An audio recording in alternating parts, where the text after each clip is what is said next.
everyone, I'm Sung Ryu and I'm a translator from and into Korean. I'm joining you from Singapore today and I'll be sharing a work in progress, which is a story from the anthology Remembering a Future Yet to Come. The story is called Wet Eyes and Invincible Belly Button by Mella. It's as chirpy as it sounds, chronicling the feverish experience of a first crush and queer awakening. Now, as a chronic crush haver myself, I could hard relate to this story because it perfectly captures how a crush can be at once so thrilling and painful. Now, that made me think about translation as a crush. Because in many ways, translating a text feels like crushing on it. You're constantly thinking about it and microanalyzing every nuance and pattern and feeling that may or may not be there. The excerpt I'm going to read traces the narrator's story back to her childhood, when she first discovers that love and desire are physically visible to her. It's a fantastical element, but one I feel is very true to the experience of a crush. Christmas was 5 when she first saw the lights, and she shyly confided about the pea green one flowing out of her belly button. "Mama, there's light coming out of my belly button." Her mama laughed, tucking Christmas's hair behind her ear. "Were you dreaming? Is that what happened in your dream, dear?" Christmas knew that the light wanted Mama, because it began to stream out of her around the time when she was wrapped in Mama's arms, longing to nuzzle her face hungrily against Mama's soft skin. Papa also gave off light. His was a bright blue that beamed confidently toward Mama. It coursed out of him even as he shouted and blustered at her, swelling in a harsh ultramarine.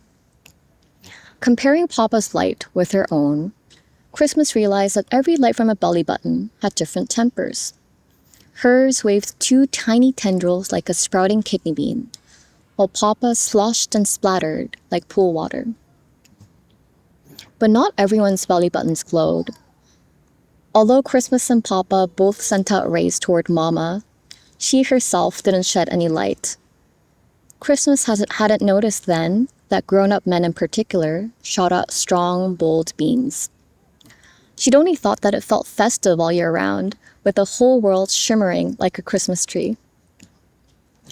Christmas drew the light she saw with a 12-color crayon set.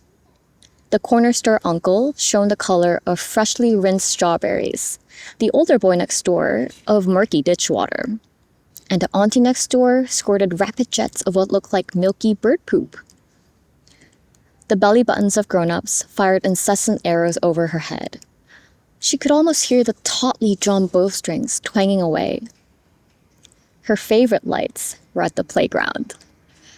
When she stood in front of the slide, a series of crisp, clear consonant sounds rang out from the belly buttons of girls sliding down the silvery slope.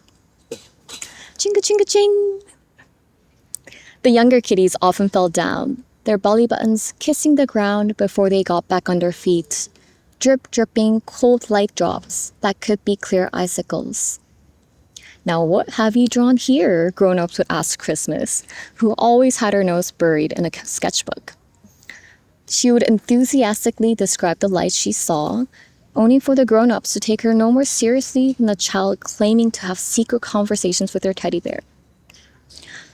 "I'm not stupid. Why would I talk with a stuffed animal?" Christmas thought indignantly.